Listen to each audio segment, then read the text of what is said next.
Hi, Year 5, more from The Ice Monster by David Walliams. Chapter 60, Ships Ahoy. Ships ahoy! Came the cry one morning from the crow's nest of the Victory. All the old soldiers scrambled to the stern of the ship. There they jostled, eager to glimpse what their comrade at the top of the mast had seen. The sound of footsteps had woken up Elsie and Willie too, and they joined the line of pensioners. The Admiral took out his telescope. A fleet of metal steamships stretched out across the horizon. "How many, Admiral?" asked Titch. "A dozen, I would say." "Can we outrun them?" asked Elsie. "We can darn well try." "Hurrah!" shouted the men. "Who?" joined in Willie. The Admiral called out his orders to make the old ship go as fast as she possibly could. HMS Victory felt as if it were taking flight as it soared across the sea. Yet even at full speed it was no match for the modern steamships. "They're gaining on us," yelled Elsie. "We're going at full speed," replied the Admiral. "Prepare the cannons!" "With respect, Admiral, sir," piped up Titch. "We can't fire on our fellow countrymen." "No, you've got a point there," mused the Admiral. "We'll be hanged as traitors." "There must be something we can do," exclaimed Elsie. "How many barrels of gunpowder have we got?" Dotty counted them. 1, 2, 4, 3, 4, 9, 3, 7, 6. A lot. Counting was not her strong suit. "A lot. Thank you, Dotty. I can count a dozen barrels. What if we rolled them out to sea?" "That's the most ridiculous idea I've ever heard, child. What a waste of jolly good gunpowder," replied the Admiral. "I haven't finished yet." "Ooh," cooed the pensioners. "I will have no oohing on my ship," thundered the Admiral. "Do you understand me? Once you let sailors all ooh at one another, heaven knows where it will lead." The old men nodded, still smirking at their own naughtiness. "Who?" called out Willie. "And less of your cheek, please," said the Admiral to the mammoth. "What I was going to say," continued Elsie, "is that we should roll out the barrels one by one. Then we wait until the ships close in. Then whoever is the best shot takes one of those muskets and shoots them." "Shooting your own gunpowder?" thundered the Admiral. "I've never heard such poppycock." "With respect, sir," began Titch timidly, "I think the girl is on to something. It will create a smoke screen." "A smoke screen?" spluttered the Admiral. "Yes, then we will have a chance of losing the ships." "Right, men and ladies, change tack," boomed the old sailor. "When I give the order now, I want you to roll a barrel into the sea." "Titch?" "Yes, Admiral." "Do you know your way round a musket?" "Well, the thing is," he hesitated. The man was nervous. Only having the one medal, which was for service, the one all soldiers received, he had never thought of himself as a hero. The last thing Titch wanted was to let everyone down. Chapter 61. Open fire!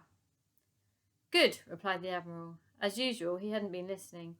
"Titch, when I give the order fire, I want you to open fire on a barrel." Poor Titch was shaking with nerves. It was clear he didn't want to be put under all this pressure. One by one the barrels were rolled into the sea.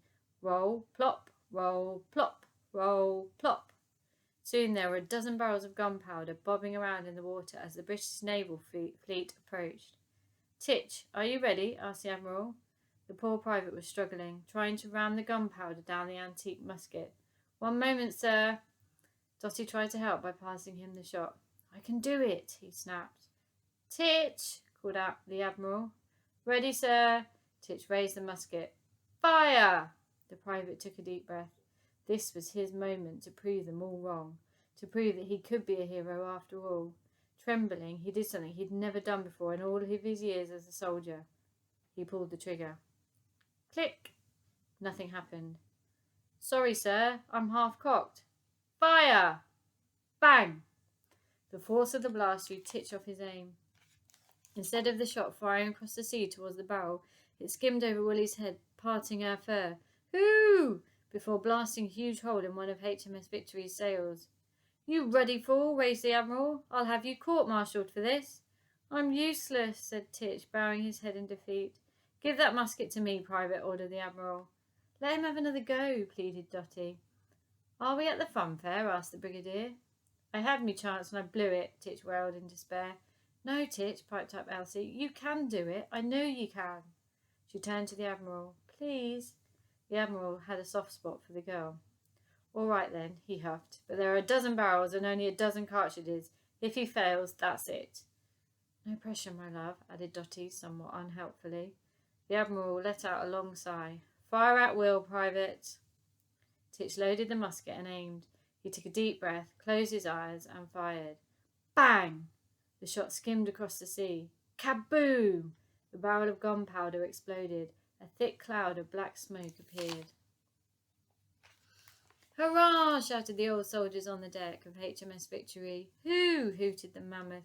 You did it, Titch, yelled Elsie. My hero, added Dotty. 1 down, 11 to go, said Titch. Fire, ordered the Admiral. Kaboom! And another. Kaboom! Another. Kaboom! Kaboom! Kaboom! 3 in a row. Kaboom! Bullseye! Kaboom! Yes! Kaboom! On a roll now.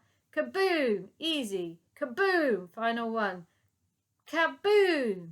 Against all odds, Titch had hit every single barrel. Now there was a huge curtain of black smoke stretching out across the sea. Hurrah! Shouted the soldiers. Hoo! Added Willie. Chapter 62. Down but not out. Silence, ordered the Admiral. Let's listen for their ships. Everyone on board fell silent. Far off they could hear the sound of horns hooting and engines grinding. Crang! There was even the sound of metal hitting metal as ships collided. Bash! Bang! Wallop! Oops, said the Admiral. We got 'em! Exclaimed Dotty. Who? Shouted Willie, punching her trunk into the air in triumph. They're the British naval fleet, began the Admiral. The best in the world. They're down, but they're not out. The smoke will lift. Soon. We must act fast. We need to change course if we're going to lose them. Starboard, ho! All on board went to work to make the ship dramatically change course to the right. Even the Mammoth was getting the hang of sailing now. Using her trunk, she grabbed hold of the wheel, spinning it hard to the right.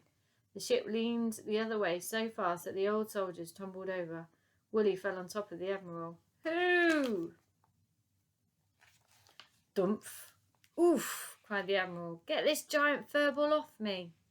Elsie smirked as she and all available hands on deck prized a mammoth off their leader. Thank goodness I'm not planning on having any more children, muttered the Admiral as he clambered off his foot. He limped over the stern of the ship. Duff, duff, duff. Next he took out his telescope and studied the sea behind them. The curtain of smoke was slowly lifting. Elsie sidled up to him and Willie followed. The mammoth was intrigued. She plucked up the telescope out of his hands with her trunk. Swipe! Get off that, he snapped before snatching it back. He then turned to Elsie. Please try and control your pet mammoth. I'll try, sir, she replied with a grin. I can't see any ships, he said. I think we've done it. My goodness, we've done it. Just then Elsie spotted a shape poking out of the curtain of smoke. There, she shouted. The Admiral put the telescope back up to his eye. Blast! One of them has got through. We can't give up, Admiral, said the girl. Never! Now listen up, men, and woman, and, of course, girl, began the Admiral. Who? Added Willie, not wanting to be left out. Yes, apologies, replied the Admiral, rolling his eyes. And listen up, Mammoth, one of the ships has got through. Oh, no, came a chorus of replies. We have to prepare for the worst. In less than an hour they will have reached us. We must be ready to be boarded. Men and, woman, and, of course, girl. Who? Willie reminded him. And who can forget the Mammoth? We have no more shots. The gunpowder is gone. But you must arm yourself with whatever you can lay your hands on. Yes, sir, came a chorus of replies. Good luck, men, and everyone else not contained in that umbrella term. Immediately, the deck of HMS Victory was a hive of activity. As all on board went about arming themselves, there weren't enough cutlasses to go round, so most of the soldiers picked up brooms and mops. Slowly but surely, the British naval ship that was still pursuing them came into focus. She was the mighty HMS Argonaut. With 4 huge funnels pumping smoke from its coal engine, the Argonaut was powering through the waves right towards the Victory. With their makeshift weapons in their hands, the old soldiers were ready for the worst. The Admiral approached Elsie. You are but a child. I think it best you go below deck. Are you kidding? Replied the girl, reaching for a long wooden sail baton. I wouldn't miss this for the world. We'll make a sailor of you yet, said the Admiral. He took off his wooden leg and brandished it, ready to do battle. Forgetting he couldn't stand up on his one leg, he wobbled for a moment before hitting the deck. Thump. Chapter 63. Surrender. Surrender! Boomed a voice over the long hailer from HMS Argonaut as it drew up alongside the Victory. Never! Came a chorus of voices from HMS Victory. Sorry, I didn't quite catch that. We said never. Did you say never? Yes. Sorry, it's hard to hear. You don't have a loud hailer you could use, do you? No. What was that? We said no. That's a shame. We know. Sorry, what was that? We said we know. Thank you. Now our orders are to return the ice monsters to London. It is the property of Her Majesty the Queen. All the old soldiers looked at Elsie. She told them, Willie isn't the property of anyone. Oh, no, it's not, began the chorus from HMS Victory. Oh, yes, it is, came the voices back. Oh, no, it's not. Oh, yes, it is. Are we at the pantomime? Asked the Brigadier. If you return the creature to us, then there is no need for us to open fire. Do you surrender? No. I am pretty sure that was a no. Yes. Sorry, yes, that was a no, or yes, because it was a yes. It was a no. Thank you. Our pleasure. Thank you. Not at all. Then prepare for battle. Cool. That took him long enough, muttered Dotty. HMS Argonaut inched closer to HMS Victory. The young sailors looked across at the old sailors. The two groups nodded to each other politely. They were all British after all. Finally, the captain of HMS Argonaut gave the order. Attack! Chapter 64. A Pool of Blood. The young sailors leaped from one ship to another with ease. They landed on the deck of the Victory, brandishing their rifles. Charge! Shouted the Admiral as he led his pensioners into battle. The old soldiers were brave and attacked the young sailors with their cutlasses, mops and brooms. Clunk, clink, clank! They went straight for the rifles, trying to force them to the floor. Meanwhile, Dotty had found an old tin bucket and was bashing the young sailors over the head with it. Bish, bash, bosh! Many were knocked out by the force of her blows. Ouch! Thud! Oof! Thud! Ah! Thud! Meanwhile, Elsie attacked the invaders by whacking them on their bottoms with her sail baton. Thwack! Ah! Thwack! Ah! Thwack! Ah! A smile spread across her face. This was fun. Willie joined in too. Hoo! With her tush, the mammoth scooped up a sailor before dropping him in the sea. No! Plop! As Elsie battled on, out of the corner of her eye, she could see a cannon on HMS Argonaut swivelling around. Now it was pointing straight at the mammoth. The captain gave the order. Fire at will! No! Screamed Elsie as she put her hands up in the air to shield her friend. The gunner fired, and a huge net shot across the decks of the Victory, trapping the mammoth in its web.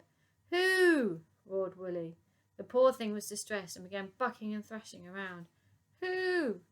The more she did so, the more tangled she became. Hoo! Hoo!